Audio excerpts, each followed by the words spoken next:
everyone. When we were planning for the webinar, of course, we have years of experience. We've done a lot of these implementations and worked with a lot of different manufacturers to get their data syndicated on the network for GDSN. But we wanted to obviously start by sharing what is GDSN, quick history and high points that I know you definitely wanted to share with the group today. Yeah, for sure. Thank you, Amitra. Thank you, Amplify team, for having me on the webinar today. And hello, folks. Excited to talk about GDSN today. For those of you both familiar and unfamiliar, I'd like to start with a brief history. Talk about the GDSN, where it started, and most importantly, how it's evolved to fit in today's world, and what we're seeing across the commerce landscape with suppliers and where the GDSN is fitting in. So the GDSN, it's a technology standard. It's been in use for roughly 15 years. It's traditionally used to connect trading partners, sending and receiving content, the content necessary to fuel the global supply chain.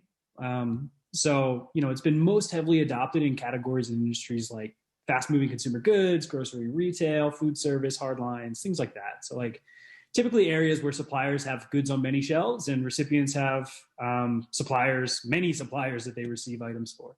So, the GDSN itself, what it is it's a network of interoperable data pools that all agree to communicate on a shared standard. So same set of pipes, same schema, same attributes.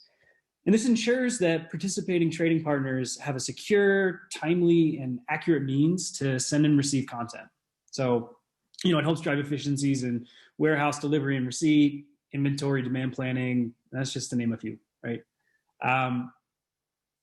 So from the early 2000s to the 2010s, into the 2010s, the technology was great. It was heavily adopted. It was just what everyone needed. And that was true until around the time where every consumer on the planet, for the most part, swapped that brick cell phone with buttons on it in their purse or pocket for a portable touchscreen supercomputer, the iPhones, the Androids.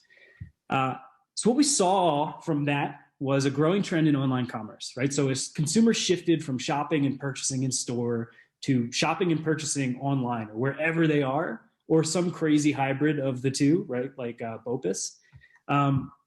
Retailers had a new place that they needed to meet their consumer on the product detail page, that lives on the digital aisle on their online marketplace. And in reaction to this, suppliers started to see demands from their trading partners for consumer-facing content, which was, previously relegated to just the physical package and television advertising.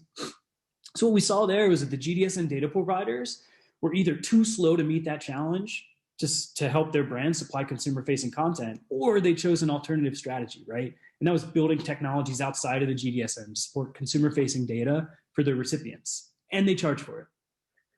So this led to a great fragmentation. So not great as in a positive, but like a vast fragmentation.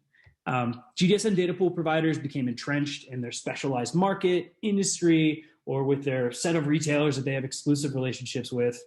E-commerce teams, digital teams, marketing teams were born, started owning content, hunted for technologies to support their needs. By the way, this is the original opportunity Salsify launched from.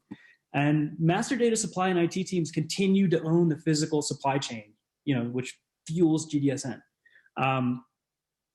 So now we're all starting to kind of feel the pain of these physical and digital worlds colliding, right? And it's a pain directly caused by the operational and functional silos within your organizations. So retailers like Amazon, Walmart, they're early movers in consolidating their category and merchant buying teams for in-store and online into one unified front, as well as their physical and digital supply chain functions all into one functional unit. Right, so more and more we're seeing requests to master data teams to supply consumer-facing content through the GDSN. And on the other end, we're seeing more and more requests to the digital teams owning online marketplace content submission to supply information about physical shipping configurations. But the silos we've built in response to the old ways of working are preventing our customers and brands like yourself from responding to these seismic shifts in content submission. Right, so in order to win today, this is wrapping up here. In order to win today in this world of commerce, supply chain teams, digital marketing teams, you need to be nimble to evolving requests and demands from your retailers, no matter which way they are requesting it. You need to break down the silos that separate your functional units, right? And you also have to have technology to fuel that change in process, cross-functional collaboration, and content necessary to win on the digital shelf.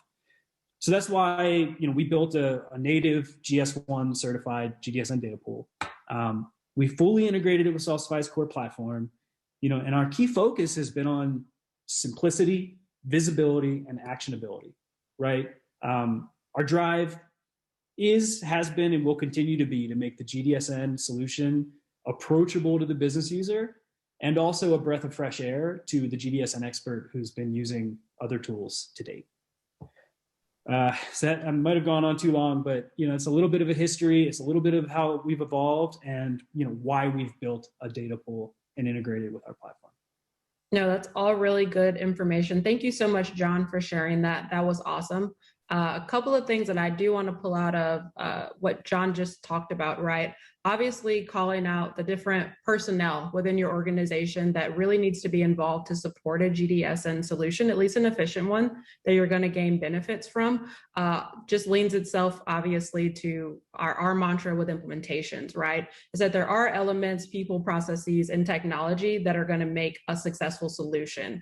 So, of course, we're going to cover the technology piece a little later in our webinar, but I think the people and processes elements that we encounter during the implementations are some of the challenges that I do want to walk through with the JP, right? To really understand, once we're boots on the ground with our services, what are we encountering that may be potential blockers, right? Because obviously the urgency at which we encounter some of our engagements that need to get their items out to their trading partners, right? Get the correct data out there, launch those new products. It tends to be extremely important.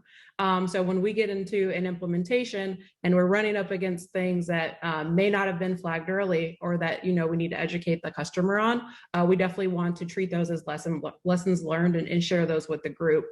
So I do want to pose a question to you, JP, around your experience with implementations, right?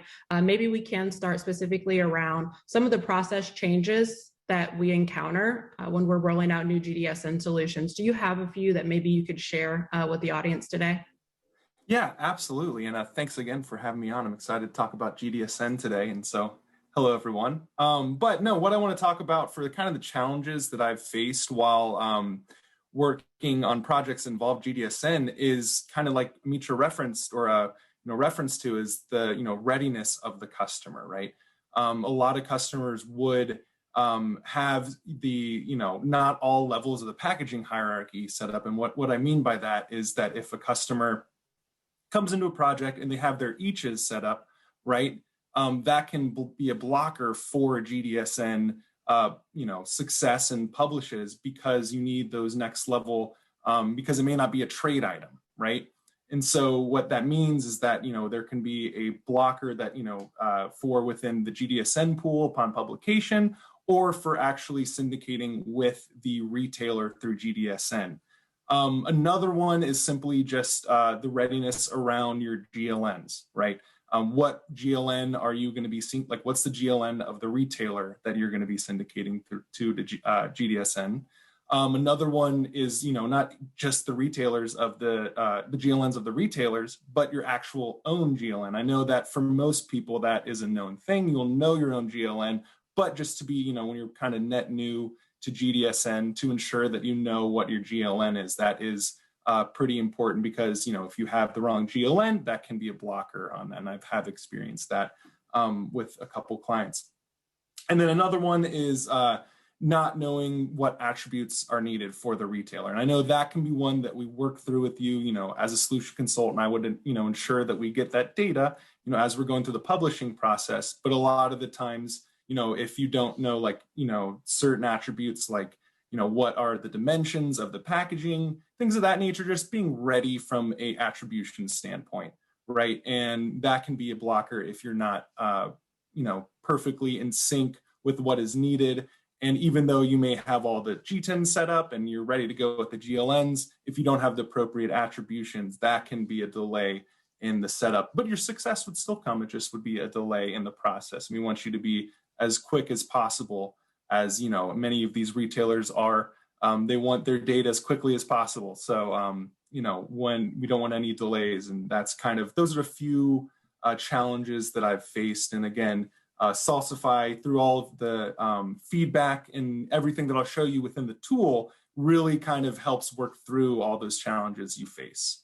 But yeah, no, that's pretty much it for like the ones that I've faced. Amitra, I'm sure you've kind of faced similar ones as well, or Yeah, absolutely. And one thing that you did say, JP, there that I wanted to kind of tie back to the intro that we got from John is around the resources that we work with on these actual engagements, right? So a lot of the times, if we are working with some folks that are further downstream, so we're talking about the e-commerce and the digital teams, they might not be privy to or have insight into the upfront work that goes into building out an actual packaging hierarchy, right? I do think at times having the right people engaged on these implementations is obviously critical. So to JP's point, if we've established your use for the Salsify platform to utilize G10s, and we have those consumer facing eaches, to his point, only in the system, and we of course get to the point where we need to have the cases, right, for that each. We need to know about the pallet information and all of that logistics data. That's when those silos, to John's point, can obviously become an issue, right? Whereas we're pushing forward to get all of that information centralized in a tool like Salsify, we do need to pull in those other groups so we can get a big picture understanding of what it really means to utilize GDSN to get all of your data out there on the network. So that was definitely one thing, JP, when you said that stood out to me. Another thing was specific around the requirements for each of the trading partners. I don't think we can underestimate some of the expectations of the bigger retailers if we're thinking about the Lowe's and the Home Depots and the Walmarts, of course. And sure, there's going to be that core and global data, but there are probably going to be some nuances and slight differences for each of those retailers. And speaking from experience similar to you, JP, I do learn that having that conversation early and upfront with the customer project resources around, have we actually gotten the requirements per the retailer, right? So what are they saying for their trading partners needs to be done to get their data properly published and for them to receive that information. So I do think those are all critical elements. Of course, I would be amiss if I didn't point out the need to nurture those relationships as well, right? Because a lot of those conversations are happening before they're engaged with myself or a JP, right? Or even maybe making a decision on what tool they want to utilize for their GDSN solution. A lot of it is going to be planning. And making that transition and making sure that you have all the information up front. So to JP's point, when you are actually ready to publish and there's an expectation that the recipient of that product information gets it in a timely manner, we don't want to have any issues or red flags there.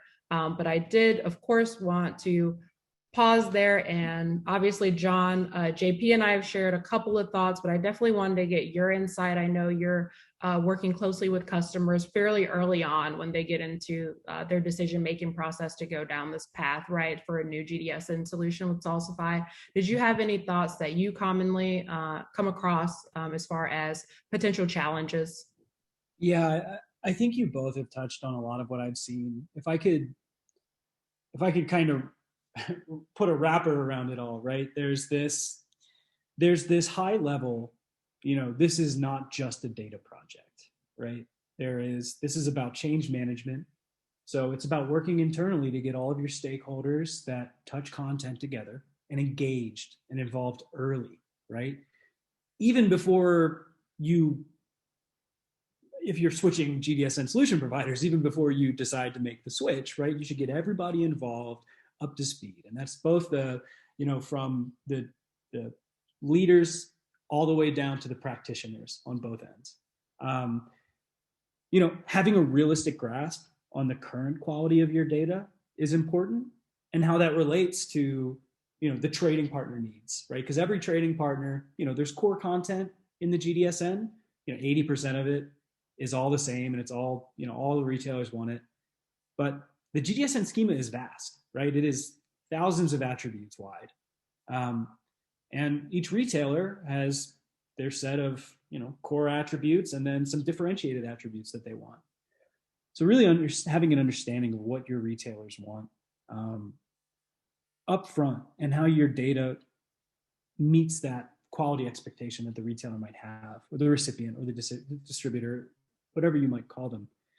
And then as we start to step down through the funnel, right, there's the making sure that everyone that we've gathered together, a stakeholder in this project, is at least familiar with the language, right? The GTINs, the packaging hierarchies. What is GDSN actually doing for your business, right? It's fueling the supply chain revenue, like the physical supply chain revenue, right? GDSN is the backbone to, e-commerce is growing, but it's still 80 to 90% of your bottom line. So,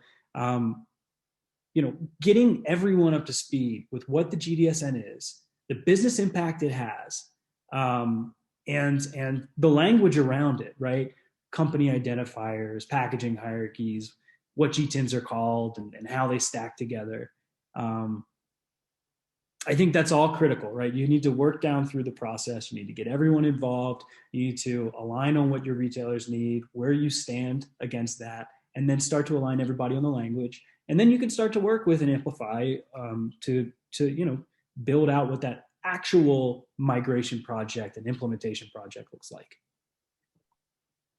Yeah, absolutely. So definitely, obviously, a lot of things to make sure are in line, to John's point, prior to engaging for an implementation, right, and services.